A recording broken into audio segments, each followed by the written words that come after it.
Today's story is about the Wisconsin man who lost all of his limbs to a serious infection brought on by a dog licking his leg still needs to undergo at least 3 more surgery. Greg Mantell, 48, has undergone 7 surgeries since being admitted to the hospital in late June after presenting with flu-like symptoms.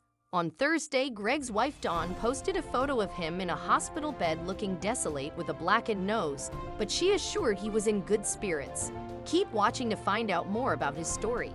He lost some of his top lip, nose skin, and portions of his limbs and legs.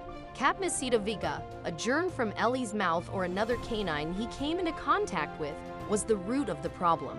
Saliva frequently contains Capnocida viga.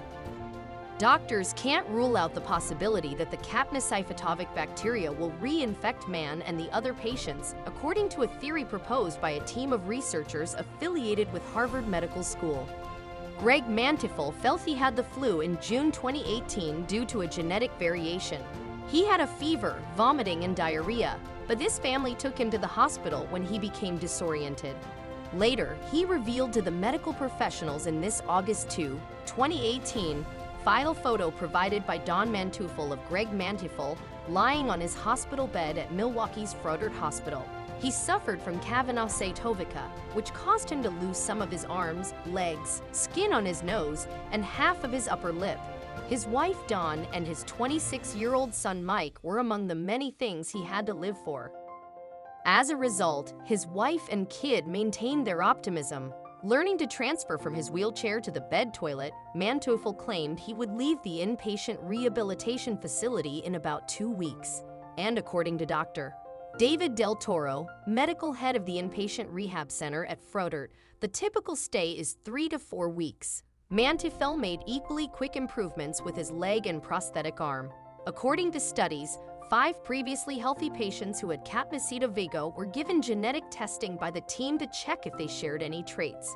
They observed that each person had a genetic variation linked to an immune system gene that was functioning differently. Elizabeth Faig, a genetic counselor at Brigham and Women's Hospital. Greg's body was trained to use the stubby prosthetics before switching to the full-sized ones. They have previously removed skin from that area of his forehead. Although it currently appears enormous, it will eventually blend in with the rest of his face. Additionally, doctors informed Dawn that Greg would require considerable plastic surgery to reconstruct his nose. It's important to say that animal lovers shouldn't worry. While most people who become infected will not show any symptoms, it has been shown to cause severe illness in those who have compromised immune systems, according to a 2003 study from France. Dr. Munoz Price told the Associated Press that this infection is very rare. The bacteria can be transmitted to humans through bites, licks, or even close proximity with the animal seeping into the skin, even without a cut or scrape. Capnocida viga canemorsis, a bacterial pathogen, is frequently found in the saliva of cats and dogs.